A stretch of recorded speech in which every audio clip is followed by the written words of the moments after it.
Hello everyone, welcome back. This is Smita here, and in today's topic I am going to explain you about the conducting system of human heart. To conduct means to carry. In this topic we are going to discuss how blood is carried from one chamber of heart to another chamber of heart. In short, we are going to discuss about the working of human heart. Before that, we should know the basic structure of human heart. Human heart is made up of 4 chambers. The upper 2 chambers are called as atrium, whereas the lower 2 chambers are called as ventricles. हमें एक और बात याद रखनी है कि biology के text book में जो भी डायग्राम्स दिए जाते हैं वो हमेशा मिरर इमेजेस होते हैं. मीन्स व्हाट, जो आपके राइट साइड में दिखाई देता है वो डायग्राम का लेफ्ट पार्ट होता है. Left atrium, left ventricle. जो कि आपके लेफ्ट साइड में दिखाई देता है that is the right part of the diagram. Right atrium, right ventricle.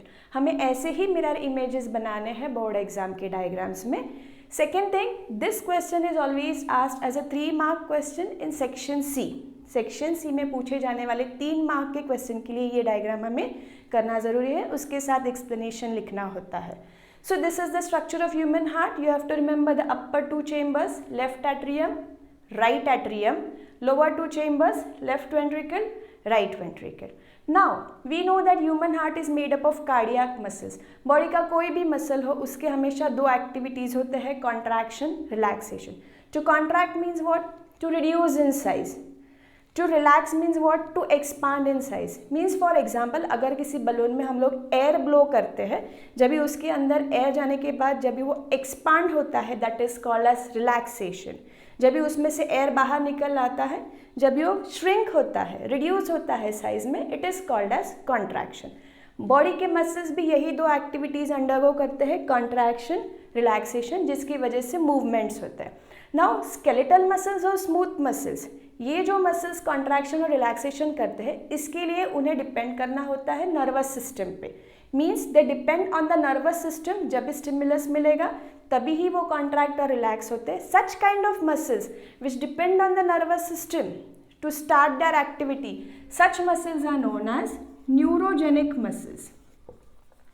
But human heart is different from that. It does not depend on the nervous system to get stimulated. वो खुद के muscle से stimulus start करता है. Such kind of muscle is called as myogenic. Means what? Myo stands for muscle. Genic means to generate. यहाँ पे cardiac muscle itself have a capacity to start contraction. That is the reason why human heart is called as myogenic. ये हमें give reason के हिसाब से करना चाहिए. Why is human heart called as myogenic? Because muscles itself control the working of the heart. Second thing, human heart shows autorhythmicity. Auto means खुद से, rhythm means उसका एक ताल होता है, वो खुद का रिदम सेट करता है, that is autorhythmicity. We know our heart beats for 72 times in a minute. It means what, 60 seconds में अगर वो 72 टाइम्स बीट करता है तो एक हार्ट बीट के लिए लगते हैं 0.8 seconds. Means after every 0.8 seconds the same events are automatically going to get repeated. Autorhythmicity में हार्ट खुद के बीट सेट करके उसको वापस वही रिदम में रिपीट करता है. So these 2 points you have to remember about human heart. It is myogenic. Muscles itself generate the stimulus. They show autorhythmicity. After every 0.8 seconds यही रिदम से सारे इवेंट्स रिपीट होते हैं. नेक्स्ट थिंग, ये repeat होते हैं because it has got special kind of nodal tissue. Nodal tissue मतलब special muscle fibres होते हैं जो ये पूरा वर्किंग कंट्रोल करते हैं. These are the 4 kinds of nodal tissue. SA node, AV node, bundle of His, Purkinje's fibers. Now first I'll show you the location of all these 4 structures, then we will understand the working. SA node. SA node is located in the right atrium at the upper corner. Upper corner means कहाँ पे? ये जो superior vena cava है, जो body के upper part से deoxygenated blood लेके आ रहे हैं इनटू राइट एट्रियम, उसके ओपनिंग के यहाँ पे होता है SA node. Sinoatrial node is located in the upper corner of the right atrium at the opening of superior vena cava. दूसरा होता है AV node, atrioventricular node. It is present at the base of the right atrium. Actually देखा जाए तो atrium और ventricle के junction के यहाँ पे होता है. That is the reason why it is called as atrioventricular node.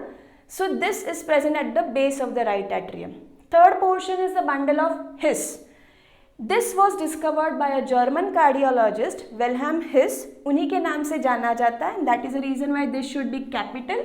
This bundle of His is actually located in between the two ventricles. दो ventricles के बीच में ये जो divider है, it is called as interventricular septum. Septum means separator.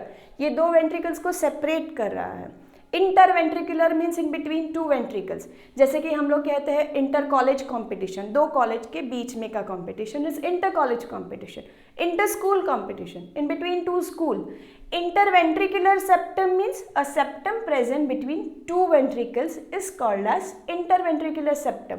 ये septum से ये बंडल ऑफ हिस पास होते जाता है. Then it divides into two branches. One goes towards the left side, one goes towards the right side. आगे जाके further it divides into a number of fibers which are called as Purkinje's fibers. He was also an anatomist. Okay, उन्हीं के नाम से जाना जाता है. P should be capital. So you have to remember these four parts. I repeat, SA node is present in the upper corner of the right atrium at the base of superior vena cava. AV node is present at the junction of atrium and ventricle at the base of right atrium में है वो. Bundle of हिस कहाँ पे है? Interventricular septum से पास होता है और पर्किंजेस फाइबर्स ये पूरे वेंट्रिकल्स में डिस्ट्रीब्यूटेड होते. जैसे एक्सप्लेन किया वही उनका सीक्वेंस होता है काम करने का. See S A node. S A node ये फर्स्ट स्टार्ट करता है wave of contraction. That is the reason why it is called as pacemaker. It sets the pace, speed. Okay, वो रिदम सेट करता है. That is the reason why it is called as pacemaker. ये give reason में पूछा जाता है. So this SA node it first get stimulated. उसको stimulus कैसे मिलेगा? सी first when the blood enters into the right atrium. ये राइट एट्रियम में ब्लड पोर होता है. सुपीरियर वेना केवा से आएगा, इंफीरियर वेना केवा से आएगा और ये चेम्बर पूरा ब्लड से फुल हो जाएगा. Now it gets stimulated as the chamber expands. तो ऐसे नोड ये वेव ऑफ कंट्रैक्शन स्टार्ट करेगा. आप देख सकते हो ग्रीन एरो में ये कंप्लीटली स्प्रेड होता है ये पूरे चेम्बर में as well as this chamber. So right atrium left atrium ये दोनों साइमल्टेनियसली सेम टाइम पे कॉन्ट्रैक्ट होते हैं and the wave of contraction is now pass to the next part which is called as AV node. AV node क्या करेगा? It is now going to pass to the next part, that is bundle of His. Bundle of His से होके ये wave of contraction completely spread होता है to the Purkinje's fiber. Now this is going to make the ventricles contract at the same time. जैसे कि दोनों ventricles contract होते हैं, blood आगे push होता है. So यही sequence होता है. Like SA node पहले start करेगा wave of contraction, it passes to AV node. AV node passes the wave of contraction to bundle of His. Bundle of His spreads the wave of contraction to Purkinje's fiber. Now this makes the ventricles to contract.